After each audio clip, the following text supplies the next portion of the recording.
It turns out that the U.S. is not the only one set to provide cluster bombs in the war in Ukraine. Vladimir Putin threatening to use those same weapons. Russia's president saying they have a sufficient stockpile of the controversial bombs and that Moscow will use them if Ukraine attacks Russian troops with those bombs provided by America. NewsNation senior national security contributor, retired Air Force Lieutenant General Richard Newton with me right now. Good morning to you, sir. Did the U.S. not anticipate this? That other countries, particularly Russia, had the same bombs? Well, good morning, Adrienne.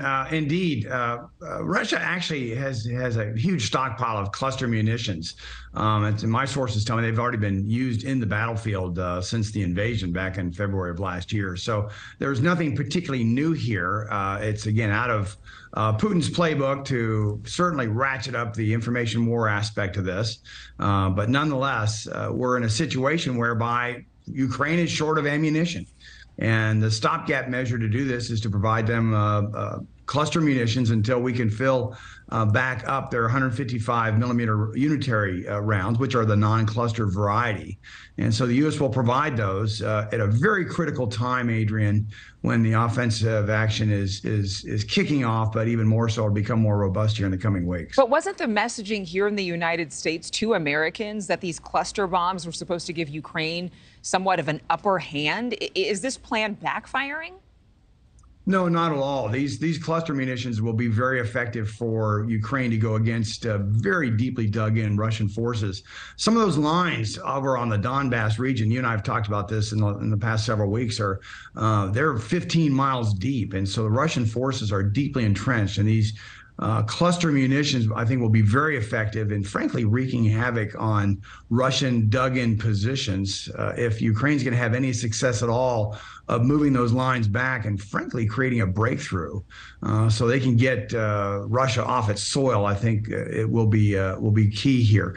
Now, I also want to mention, you know, the cluster munitions aren't necessarily just the single silver bullet. There's other capabilities that we and NATO have been providing. And I think there's still more capabilities that we need to provide, such as F-16 aircraft for close air support and you know, Army long-range, you know, missile systems and so forth.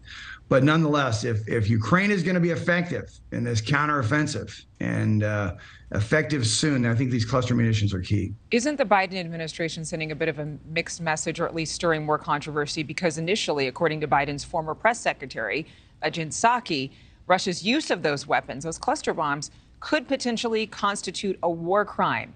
Now we're providing them to Ukraine. What are we expected to take away from that? Well, it's not illegal per se due to international law for the use of these cluster munitions in the battlefield against military targets. There's the signatories of the 2008 cluster munitions conference several years or so ago. By the way, the United States, Ukraine, and Russia are not signatories to that.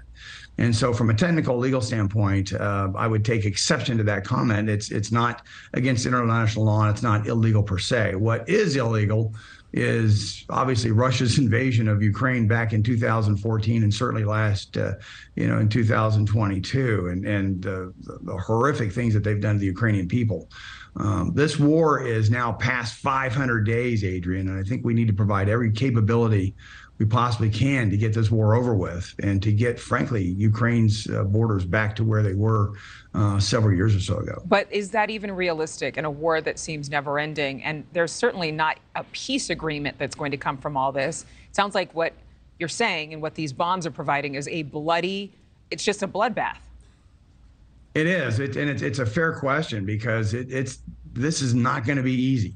It's not going to be quick, and it's going to be very difficult. And therefore, what I advocate for, and I've been advocating for several months, is provide them all the capabilities possibly can, again, to get Russia off their soil. But it's going to be a long, hard, bloody battle. Think in terms of, remember back in our history classes in World War I, those trench warfare conflicts that we had during World War I in Europe. Now you bring trench warfare back to the modern times in 2023, and here we are all over again. Yeah. I think it's up to us. So this doesn't last another 500 days, Adrienne. I think we provide Ukraine every capability we possibly can in order to get Russia off their soil and, frankly, to get their country back in order. Thank you for watching. Go to newsnationnow.com to find NewsNation on your television provider. And don't forget to click the red subscribe button below to get more of NewsNation's fact-driven, unbiased coverage.